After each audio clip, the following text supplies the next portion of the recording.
Bonjour à tous et bienvenue. Euh, donc avant de commencer, juste un petit mot de remerciement aux sponsors, sans qui aujourd'hui je ne serais pas devant vous. Donc je me présente, je m'appelle Jean-François Levol, je suis développeur chez Capgemini à Brest et aujourd'hui je vais vous parler du Test Driven Development. Alors désolé par avance si dans la salle il y a des testeurs, hein, mais on va pas parler de tests. Donc le TDD, c'est quoi? C'est une pratique qui n'est pas tout à fait récente, hein, qui a été reformulée dans le début des années 2000 dans le bouquin Extreme Programming par Kent Beck, qui est aussi un des signataires du manifeste Agile. Et donc il en parle brièvement dans le bouquin XP Explain, et il a écrit un autre bouquin purement sur le TDD qui s'appelle Test Driven Development by Example. Alors le TDD, c'est quoi? L'objectif, il est très simple. Il est évoqué brièvement au début du bouquin, mais il est marqué clairement sur la quatrième de couve. L'objectif, c'est du code propre qui fonctionne, et ça, maintenant. Alors, comment on va faire pour résoudre cette équation?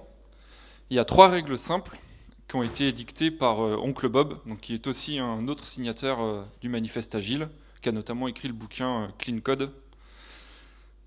Donc il y a trois règles. La première, ne pas écrire de code de production si ce n'est pour faire échouer un test qui échoue. La deuxième, ne pas écrire plus de lignes de test qu'il ne faut pour échouer. Ne pas compiler, c'est échouer. La troisième, ne pas écrire plus de code de production qu'il ne faut pour faire passer avec succès le test. Donc vous avez sûrement déjà vu sur le net ce qu'on appelle le mantra du DDD. Hein, cette petite boucle red, test échoué, green, mon test qui passe, et ensuite l'étape importante, le refactoring. Donc ça, le refactoring, c'est vraiment l'étape obligatoire. Le refactoring, c'est l'art de changer la structure du code sans en modifier son comportement. Et ça, on peut le faire, on peut avoir le courage de le faire parce qu'on a nos tests qu'on vient d'écrire, et nos tests, on sait qu'ils passent, ils sont verts. Donc on peut triturer le code dans tous les sens, créer des classes, mettre en place toute notre art, hein, de la conception, de la programmation objet, appliquer nos patterns, nos designs. On sait que tant que nos tests ils sont verts, on n'a rien cassé. Du coup, en parlant de ces tests, pour écrire un test unitaire simple, on a une règle qui s'appelle la règle FIRST, qui est à l'anagramme suivant. Donc, il faut que nos tests soient fast. C'est-à-dire que si nos tests ils prennent une demi-heure à s'exécuter, bah, on ne les exécutera jamais, quoi. Donc, il faut qu'en 10 secondes, on ait joué tous nos tests, que l'intégration continue puisse jouer ça à chaque commit. Il faut aussi qu'il soit indépendant. C'est-à-dire que j'ai pas besoin d'avoir que mon test A soit passé avec succès pour que mon test C puisse passer aussi. Il faut que je puisse les lancer chacun unitairement dans l'ordre que je veux. Il faut qu'il soit répétable. C'est-à-dire que mon test, si je l'exécute 1000 fois, il faut que les 1000 fois, il me donne le même résultat. Sinon, je ne peux pas avoir confiance en mon test. Enfin, self-validating, donc il faut qu'il soit auto-validant. C'est-à-dire qu'il ne faut pas que j'aille, moi, une fois que j'ai exécuté mon test, ouvrir un log de 100 lignes, chercher avec mes petits yeux partout pour dire « Ah tiens, mon test, il est OK » ou « Ah mince, ça a planté ». J'exécute, paf, rouge, ça plante, vert, c'est OK. Et timely, pour compléter l'anagramme, le logo, et aussi pour correspondre à la pratique TDD, il faut qu'il soit fait au moment opportun, c'est-à-dire juste avant mon code de production. Alors ensuite, le TDD, c'est une pratique. C'est une pratique de code. Ça s'apprend en faisant. Et on n'a pas forcément le temps sur les projets de prendre le temps d'apprendre à faire ça. Du coup, on peut mettre en place, par exemple, nous c'est ce qu'on a fait chez Capgemini à Brest, on a mis en place un coding dojo. Donc, les développeurs qui étaient intéressés sont venus et par petits groupes, le midi, on prend une heure et on développe. On fait des petits exos, on fait ce qu'on appelle des katas, il y en a plein sur Internet. Et en faisant ces katas, eh ben, on va pratiquer. Et par la pratique, on va apprendre à faire correctement et à faire bien, pour ensuite, eh ben, une fois qu'on sera habitué à faire et qu'on saura faire, ça va devenir naturel sur les projets de faire du TDD.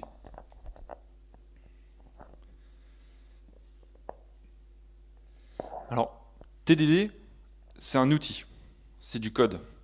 Donc maintenant, bah, je vais essayer de vous faire une petite démo, parce que, comme je vous l'ai dit, ça se pratique. Alors, je ne sais pas si vous m'entendez bien, toujours sans le micro. Ouais. Bon.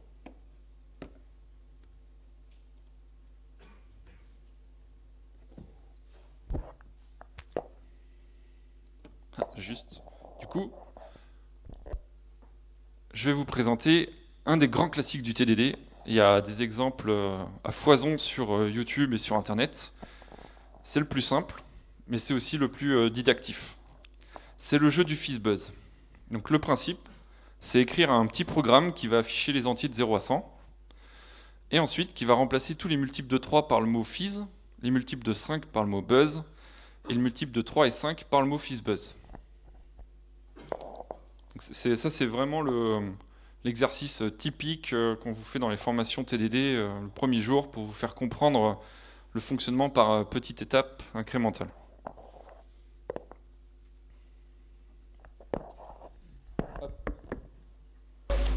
Donc là, du coup, j'ai ma classe de test, hein, toute basique, il n'y a rien dedans.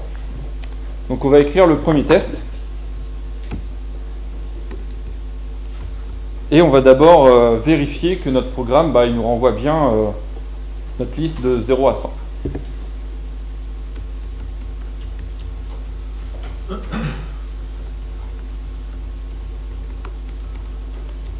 Hop.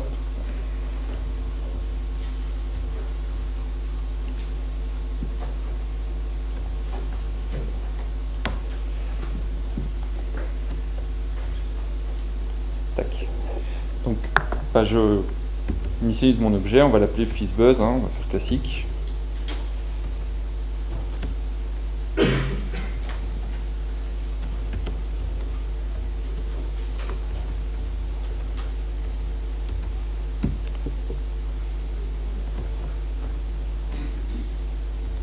Là, on se rappelle les règles. Ne pas écrire plus de code de test pour échouer, ne pas compiler, c'est échouer. Là, si j'essaye d'exécuter mon test, il va me dire ton FizzBuzz, je le connais pas. Hop, voilà. Tac, on crée la classe. Hop, on exécute le test.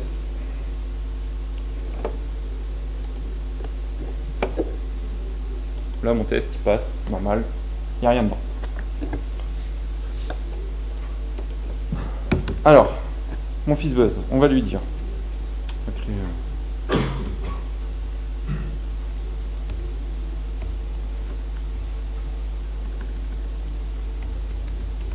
hop, on va l'appeler résultat. Et on va dire à mon FizzBuzz de me le calculer. Pareil, là si j'exécutais, j'aurais du rouge, ça compile pas, il ne connaît pas la méthode calculer. Hop, on l'a créé, ça retourne nul, on est content.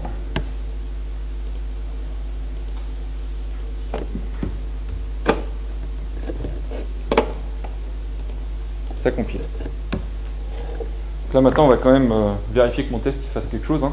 Donc, hop, on va asserter que le résultat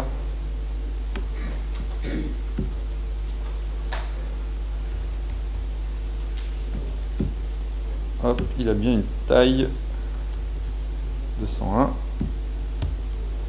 Si on exécute, paf, donc là il plante. Donc pour satisfaire notre test, hop, on va créer vite fait notre liste.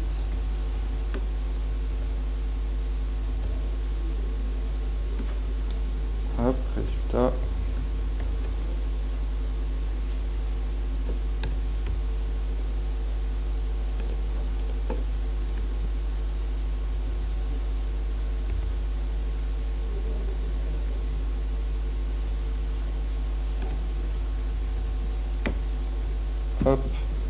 Et on va faire le plus simple, une petite boucle, hop, index, hop,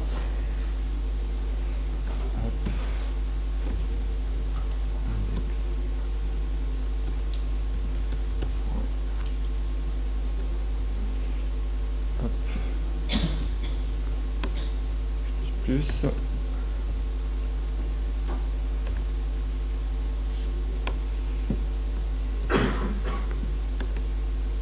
Et on ajoute ça à notre résultat.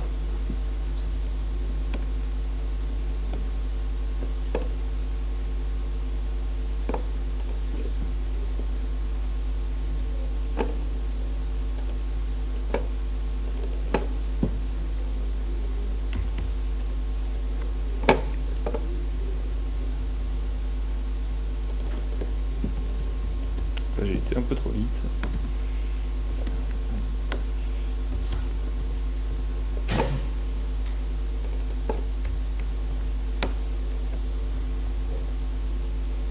Donc là, si je réexécute mon test, voilà, comme vous voyez en bas, hop, mon test est vert, ça passe. J'ai fait ma première étape.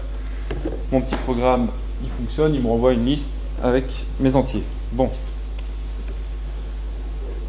Juste une remarque, quand on écrit des tests unitaires, il y a une bonne pratique qui s'appelle, enfin c'est la règle c'est de structurer ces tests unitaires. Et pour ça, on va essayer d'abord de faire on va le structurer avec la notion de arrange, préparation, act, donc faire, et assert, vérifier. Donc généralement, c'est toujours une bonne pratique d'essayer de structurer son test unitaire, d'avoir une première partie où on va faire l'arrange, donc on va préparer nos objets pour le test. On va ensuite avoir l'acte, où on va exécuter, faire notre action qu'on veut tester. Et enfin, à la fin, l'assert, où on va vérifier le résultat attendu. Ça, c'est une bonne pratique parce que si vous commencez à avoir plusieurs asserts ou même plusieurs actes, vous allez dire là, oups, on teste, il faut peut-être un peu trop de choses. Il faut peut-être que je le refactor. Parce que le test, c'est du code et il faut y apporter autant d'attention au test unitaire qu'au code de production. Si vous commencez à avoir vos tests écrits n'importe comment, votre code il va devenir écrit n'importe comment. Si vous ne portez pas attention au test unitaire, ça va se ressentir aussi dans le code. Donc là, on a notre premier test. Bon, on est content, ça marche. Hop, on va écrire un deuxième test. On va vérifier un cas simple. Hop. On va par exemple vérifier que quand on demande 2, on a bien 2.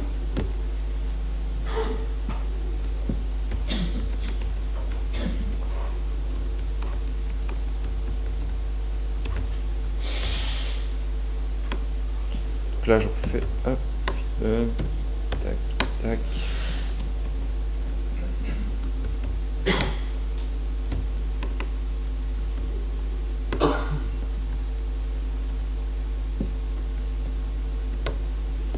Hop. Bon là il y a un truc, ça commence à être nuant, je suis en train de réécrire les mêmes lignes que la fois d'avant. Il y a une petite odeur, là il y a un petit truc qu'il va falloir changer. Bon, tac. Et donc on va vérifier que si on fait un résultat .get de 2,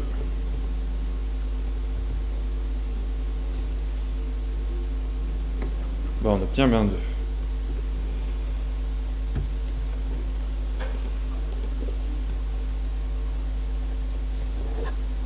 J'exécute mon test. Hop, c'est magique, c'est vert. Juste pour vous dire, le refactoring, une des premières clés, une des premières choses à chercher quand on veut refactorer le code, c'est éliminer la duplication. Que ce soit dans le code de production ou dans le code de test. Parce que si vous cherchez à éliminer la duplication, forcément vous allez devoir vous creuser un peu les méninges pour structurer correctement votre code. Donc là par exemple, on voit qu'on a à chaque fois la déclaration du fizbuzz et puis l'appel à calculer. Hein. Si j'ai 10 tests unitaires, si à chaque fois il faut que je fasse ça, bon, vous allez en avoir partout, quoi. Si un jour mon calculé il prend un paramètre, il faut que je modifie mes 10 tests unitaires. Du coup, hop, on va sortir ça. Hop, on va éliminer la duplication.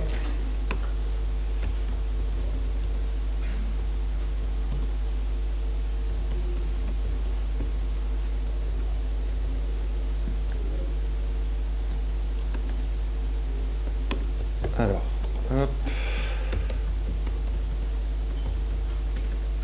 Donc on va créer un champ, notre résultat.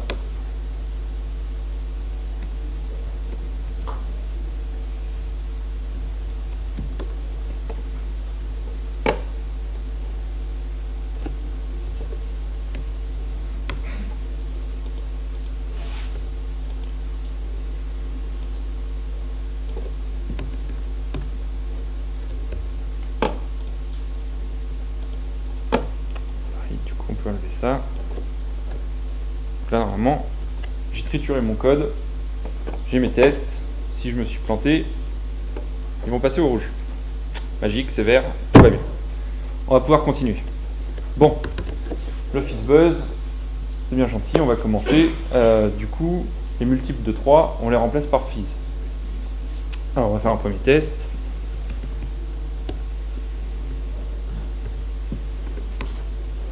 Hop.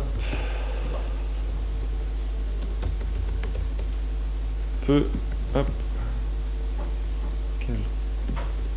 Calculer Fizz pour 3. Hop. Donc là, certes, si je fais mon résultat, 3, un bon candidat pour un multiple de 3.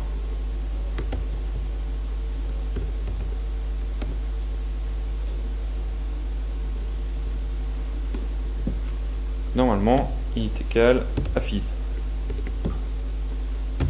Hop, j'écris mon test, ça compile, on exécute. Tac, j'ai une erreur, mon test il passe pas. J'attendais Fizz, j'ai 3. Bon. On se rappelle la règle. Le minimum de code pour faire passer le test. Donc je vais modifier mon code. Hop.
Donc là, on va voir la valeur.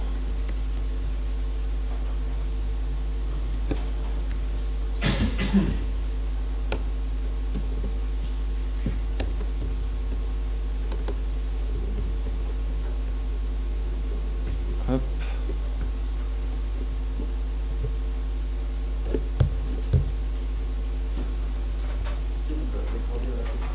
Pardon? Ouais, bien sûr.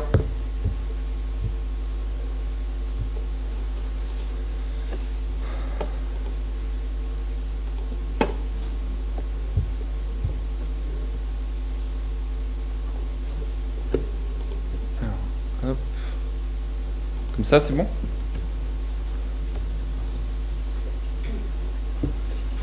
Donc là, si je réexécute mon test,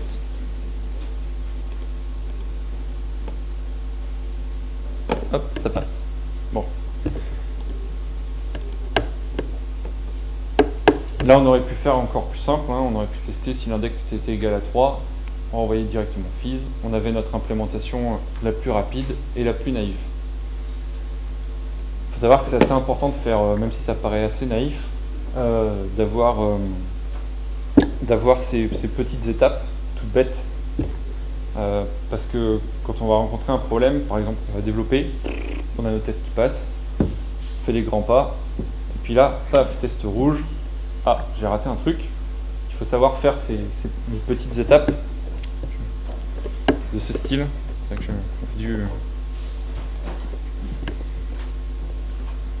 J'aurais dû commencer par là.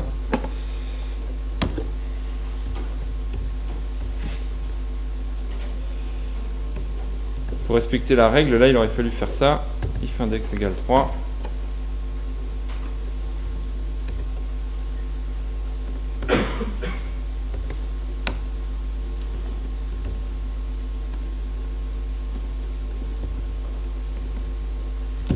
Donc là vraiment on a un truc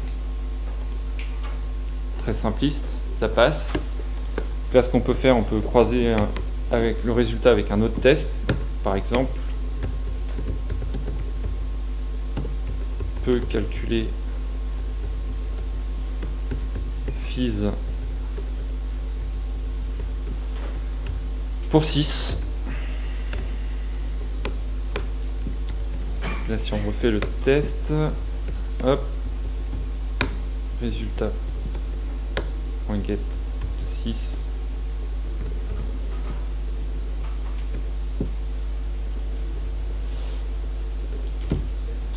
Ouais. Non, pour 6. Ouais. Là je reste sur FIS, donc je cherche un autre multiple de 3. Donc là, mon autre multiple de 3 ne plante forcément, puisque on a notre test si mon index est égal à 3. Donc là, on va faire émerger l'autre solution, c'est ce que j'avais écrit au début, où là, on va pouvoir implémenter la vraie fonctionnalité. Ça paraît tout bête, d'ailleurs je l'ai un peu raté, mais c'est assez important de savoir faire ces micro-étapes, même si ça paraît très naïf, voire un peu bête, parce que justement, des fois on a besoin de ralentir la cadence et de faire des plus petits pas. C'est comme quand on apprend à marcher, hein. Mon fils il a commencé d'abord à faire 2 petits pas, et maintenant il court partout, quoi. Sauf que des fois il se casse la gueule. Quand il se casse la gueule, ben, pendant la première minute, il va marcher plus lentement. Puis après il va reprendre confiance et il va repartir. Ben là c'est pareil. On a notre fonctionnalité. Le fait de travailler par les petits tests unitaires, ça va nous forcer à réfléchir à des tout petits problèmes, unitairement, les uns à la suite des autres. Après, avec l'expérience, on va repartir sur un rythme un peu plus grand, on va aller un peu plus vite, mais en cas de souci, tac, on sait revenir à des plus petits pas, de croiser avec des implémentations naïves comme ça. On fait un premier test, ok, donc là, ça comme ça marche. Donc forcément, j'attends true, j'ai fait un return true dans mon code. Bon, maintenant, si je fais un deuxième test que j'attends ce cas-là, tac, je vais modifier mon code. Mes autres tests, ils fonctionnent toujours. Tac, je rajoute un troisième test. Je fais évoluer ma structure comme ça. Hop. Bon, du coup, maintenant, on va passer au buzz. Donc, multiple de 5. Créer un nouveau test.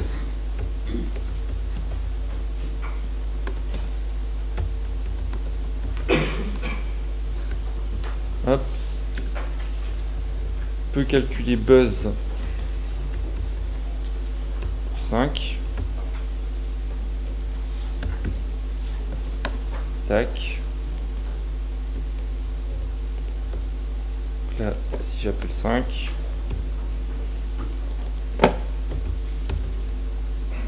Je veux mon buzz. J'exécute. Mon nouveau test ne fonctionne pas. Hop, ici.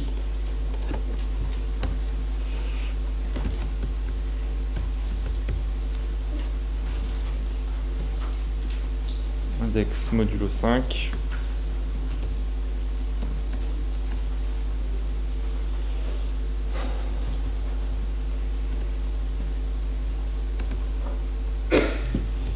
Tac. La valeur affichée, donc, c'est buzz.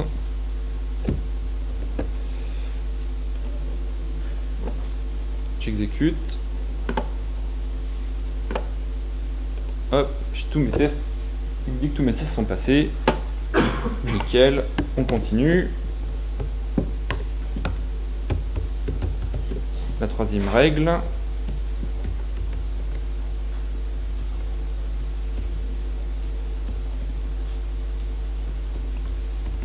On peut calculer FizzBuzz pour un multiple de 3 et 5, mais on va prendre 15. Ça. Hop.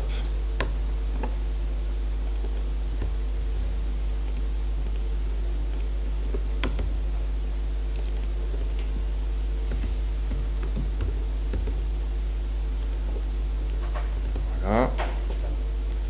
J'exécute mes tests. Tiens, bon, ça plante, il me dit que j'ai eu Fizz au lieu d'avoir FizzBuzz. Hop, donc je rajoute mon test.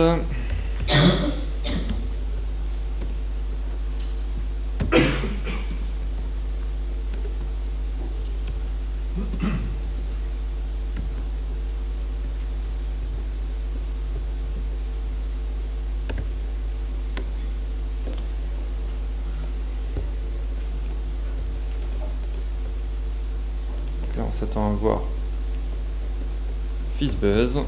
Hop.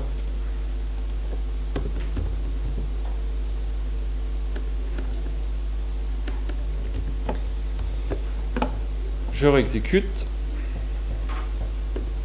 Et hop, tout passe. Tous mes tests sont bons. Là, j'ai fini d'implémenter la feature, ce qui était de pouvoir calculer le FizzBuzz. Alors, on a fait notre cycle, red, green. Là maintenant on parle refactoring. Bon, la duplication de code, on l'a géré dans le test unitaire.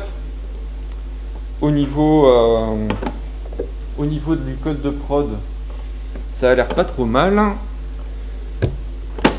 Là j'ai tous mes tests, je vais pouvoir maintenant regarder dans tout mon panel de bonnes pratiques de programmation objet et tout, qu'est-ce que je peux faire, qu'est-ce que je remarque.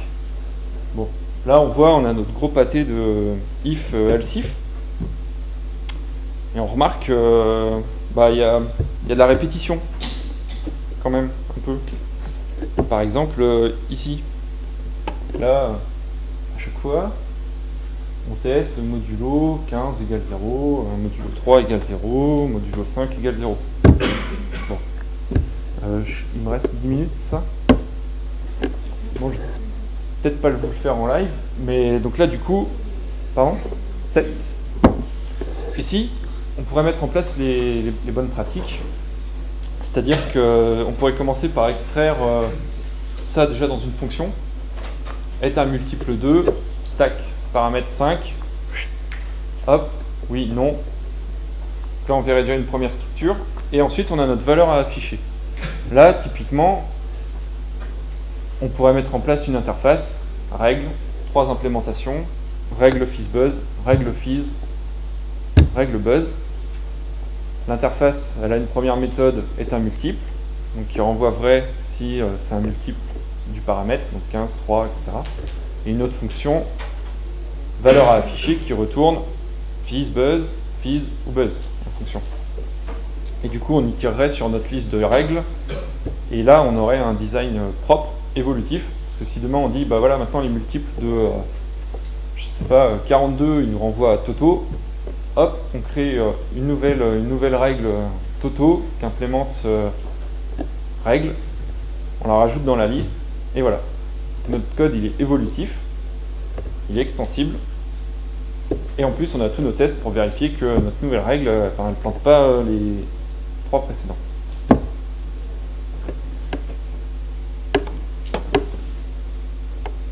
Du coup, est-ce que vous avez des questions? J'étais un peu vite, je m'en excuse. C'est le moment de poser vos questions ou de me recroiser dans la journée si vous voulez approfondir. Je me rends compte que j'ai effectivement été un peu rapide, mais...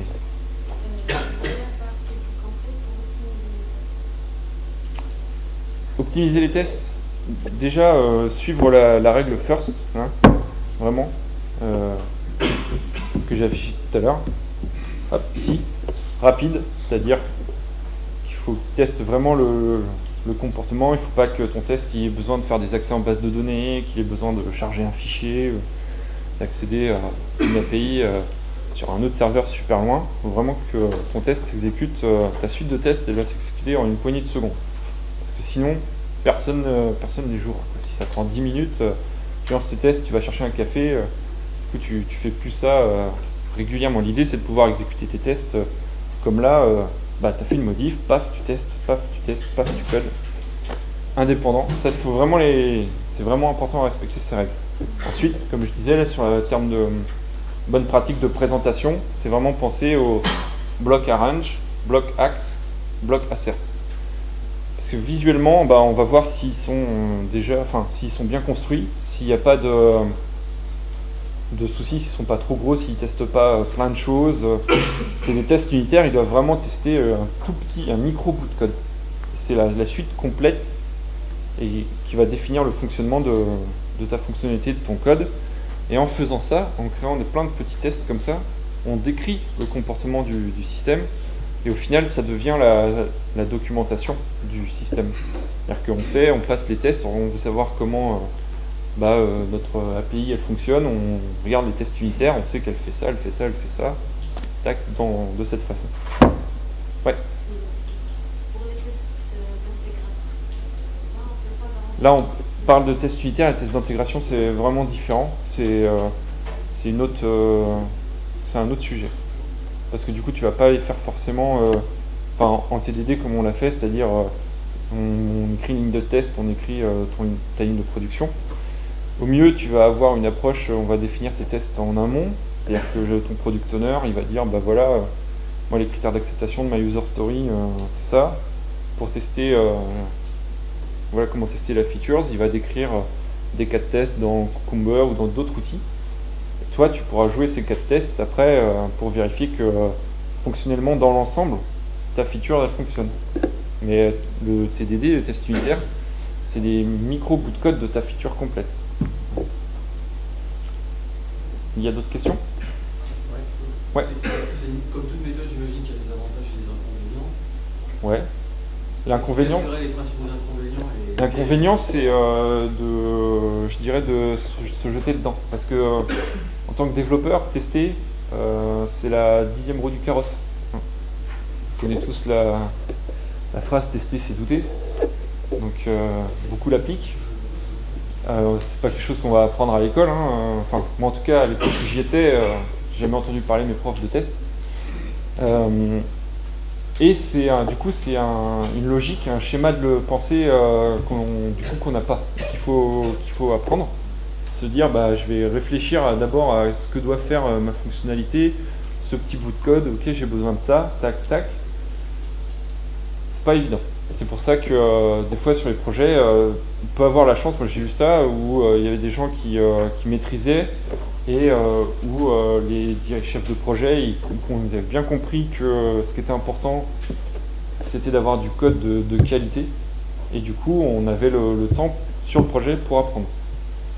C'est pas forcément tout le temps le cas. C'est pour ça que par exemple le principe de coding dojo pour faire des katas en petits groupes, c'est hors du projet, il n'y a pas de pression, on peut se planter, on peut avoir le temps d'aller chercher sur Google, on est en petit groupe pour échanger, ça c'est vraiment pas mal.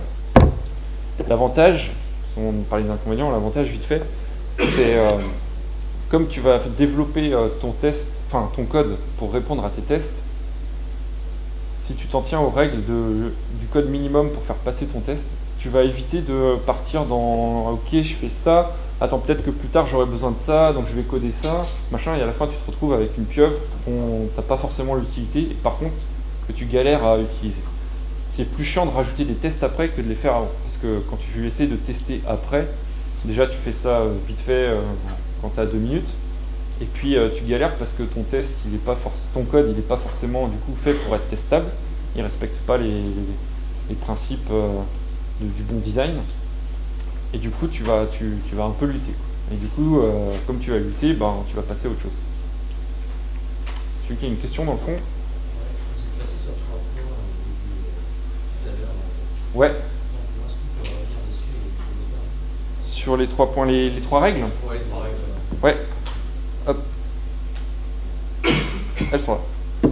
Je vais la redire. Donc la première, c'est pas écrire de code de production, si ce n'est pour faire passer un test qui échoue. C'est-à-dire que tu as ton test unitaire, tu l'as exécuté, il est rouge. Hop, tu vas écrire juste ce qu'il faut de test de production pour faire passer ton test au vert. La deuxième, ne pas écrire plus de lignes de test qu'il ne faut pour échouer, ne pas compiler, c'est échouer. C'est-à-dire que tu vas éviter de te lancer, tu vas dire j'ai tel objet, il va me falloir ça, ça, ça et ça, donc tu construis déjà tout ton objet, et puis tu fais ton test. Tu fais d'abord, déjà je veux mon objet, ça compile pas, bon, hop, rajoute ma classe. Après tu dis ok, qu'est-ce qu'il va faire? Il va calculer, hop, je rajoute ma méthode parce que ça compilait pas, elle retourne vrai ou faux, tac, tu testes.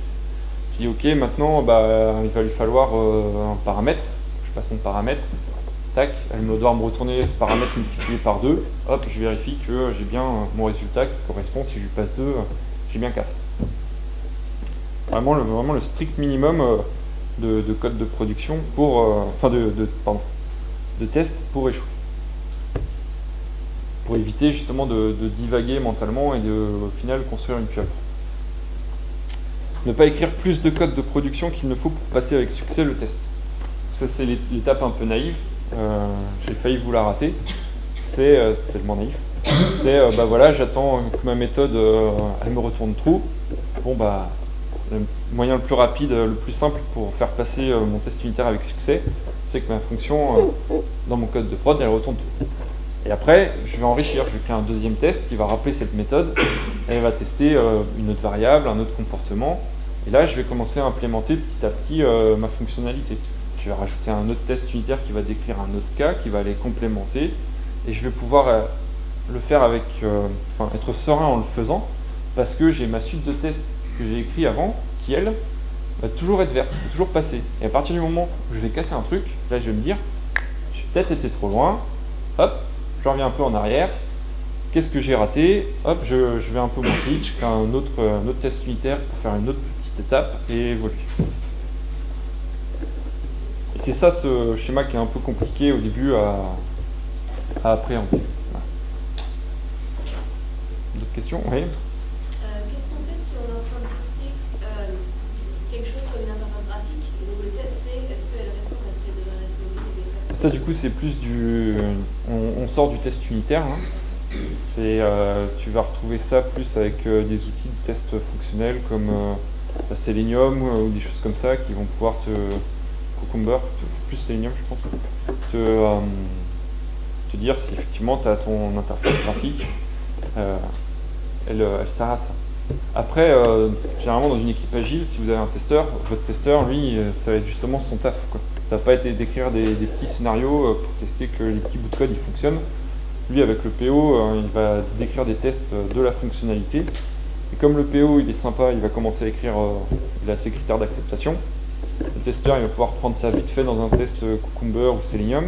Et du coup, lui, ça va lui dégager du temps pour faire son taf de testeur, c'est-à-dire manipuler, triturer l'appli pour aller chercher le bug, quoi. Pas passer sa semaine à écrire, automatiser des tests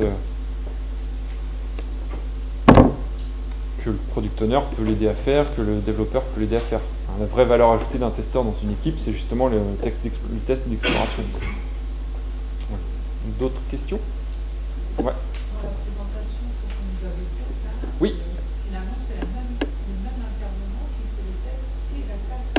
Ah oui, c'est le... Donc, alors, là, vous dites il y a des testeurs et il y a des développeurs, donc finalement... Oui, parce que pour moi, le test unitaire, comme je vous ai montré, ça c'est la responsabilité du développeur. Il y a, je crois que c'est Ken Beck qui a dit ça, c'est du test du code qui n'est pas testé, c'est du code qui ne fonctionne pas. Du coup, on est bien dans la responsabilité du développeur de tester unitairement son code pour s'assurer qu'il fonctionne. Après, effectivement, dans certaines équipes, dans certaines grosses équipes, vous avez des testeurs, donc des spécialistes du test, qui savent manipuler les outils d'automatisation comme Selenium, Cucumber, qui connaissent les bonnes pratiques de test pour manipuler les IHM ou autres pour aller essayer de pousser, de simuler le comportement d'un utilisateur de pousser l'appli dans ses retranchements pour trouver les différents bugs. Mais le test unitaire, hein, c'est vraiment la responsabilité du développeur. Ouais. Du coup, est-ce qu'il vaut mieux écrire toute la batterie de test d'un coup au début sans toucher au code, ou alors comme vous avez fait Non, comme ça. Ouais. Ouais. Ça peut être souvent quand on a une appli ou qui est déjà un peu existante, on a ce qu'on appelle du legacy code. Il y a des accès bases partout et tout, on se dit ouais, c'est compliqué parce que mon code il n'est pas fait pour être testé du coup. Oh, on va commencer par créer tous les tests en amont et puis on va tout coder et puis après on va regarder si ça passe. Puis après on verra ce qu'on fait. Ça c'est une mauvaise pratique parce que c'est la fausse bonne idée. L'idée c'est vraiment d'essayer de faire du TDD le plus proche possible, des petites étapes, parce que tu vas décrire dans tes tests tes différentes fonctionnalités, ce que tu attends, et après tu vas coder. Déjà tu vas passer dans un effet tunnel, parce que tu n'auras aucun feedback de si ce que tu testes ça fonctionne, si ce que tu codes ça fonctionne, et tu risques, on a une capacité assez surprenante à se complexifier les choses, à s'imaginer ce qu'on va peut-être pouvoir avoir besoin dans 4 ou 5 itérations. En faisant avec le TDD, tu codes juste au final ce que tu as besoin pour faire passer ton petit test unitaire. Donc c'est sûr que tu vas pas développer des trucs un peu amants moineux qui vont te servir à rien au final et qui vont te gêner plus tard. Voilà. Une autre question. Ouais. Oui, en fait, je voulais savoir, est-ce que c'est bien applicable dans les entreprises aujourd'hui? Tout à fait, ouais. C'est des bonnes pratiques de développement. Alors après, ce que je disais, c'est que sur les projets où vous êtes, vous n'aurez peut-être pas le temps, on vous laissera peut-être pas le temps d'apprendre à faire ça. Ou vous n'aurez peut-être pas quelqu'un qui pourra assumer le rôle de mentor, vous montrer, vous guider là-dedans. Donc, se regrouper, essayer de faire ça. Alors, chez soi le soir, c'est chiant, c'est pas forcément très drôle.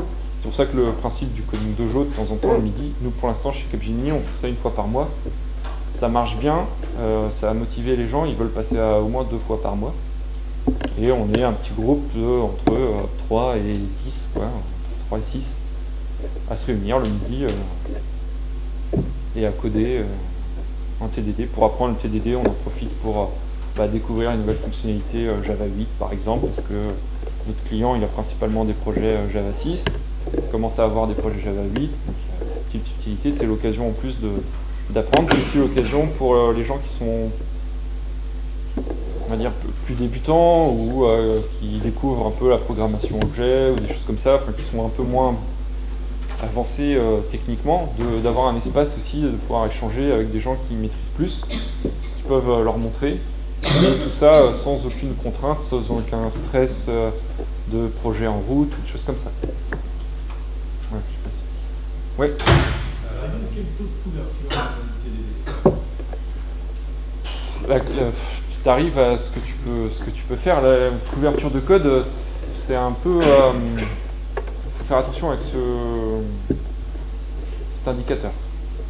Parce que ça peut juste te montrer... En fait, il faut utiliser cet outil comme ça te donne pas... Faut pas le voir, ok, j'ai mon appli qui est couverte à 90%, c'est génial. Faut voir plutôt l'inverse, c'est ok, il y a toute cette portion de partie de code là qui n'est pas testée, est-ce que c'est du code critique ou pas? Forcément, si tu fais toute ton appli en TDD, tu vas avoir un taux de couverture assez élevé. Et du coup, tu vas avoir justement cette confiance pour triturer ton appli dans tous les sens, refactorer ton code, mettre en place de l'abstraction, toutes les bonnes pratiques de la programmation objet. C'est-à-dire qu'on peut faire du TDD et ne pas avoir 100% de taux. Ça n'existe pas à 100%. Même en TDD, c'est pas possible. Tu peux y arriver, mais à mon avis, c'est que si tu arrives à 100% sur un projet, même en faisant du TDD, tu auras toujours des trucs que tu vas pas tester. Et si tu arrives à 100%, c'est que tu as passé trop de temps à tester. Là, pareil, typiquement, si tu as un Pojo, juste un objet Java qui te sert de structure de données, tu vas pas aller tester les getters, les setters, tu les auras peut-être pas dans ta couverture de code. Et ça, c'est pas grave. Et 100%, c'est d'expérience, J'ai jamais vu ça et c'est pour moi une odeur de problème. Voilà. Une dernière question? Ouais. Souvent dans les méthodes de test, on a tendance à utiliser l'assert, sachant que l'assert peut nous donner le résultat si ça Bah, l'idée c'est de, en ayant des petites, comme tu vas développer par, je vais le truc, mais comme tu vas développer par petits bouts, tu vas tester, au final ton test, il va tester un tout petit bout de comportement. Donc tu n'arriveras pas à avoir une méthode avec 10 asserts. Et si tu reprends du code existant et que tu vois des méthodes avec où tu as un gros plat d'asserts, c'est que bon, bah, ton test il fait déjà beaucoup trop de choses, quoi. Et que peut-être ça peut être intéressant de l'éclater en plusieurs petits tests pour réduire. Parce que du coup, si tu testes trop de choses, tu as peut-être aussi dans ton prépare un gros tas de trucs. Et au final, tu as peut-être 2-3 fonctionnalités qui sont couvertes par ce test unitaire, plus vraiment unitaire. Donc déjà, et du coup, en le structurant avec le arrange act assert, ça tu vas le voir, ça va te sauter aux yeux. Du coup. Et là, tu vas pouvoir te dire, attends, hop, déjà avant de commencer à redévelopper, je vais peut-être déjà redécouper enfin essayer de voir ce que fait exactement ce test, le périmètre, redécouper en plusieurs petits tests avec les asserts à chaque fois. Voilà. Bon. Si vous avez d'autres questions, vous me croiserez toute la journée. Ce sera avec plaisir que je discuterai avec vous. Merci beaucoup.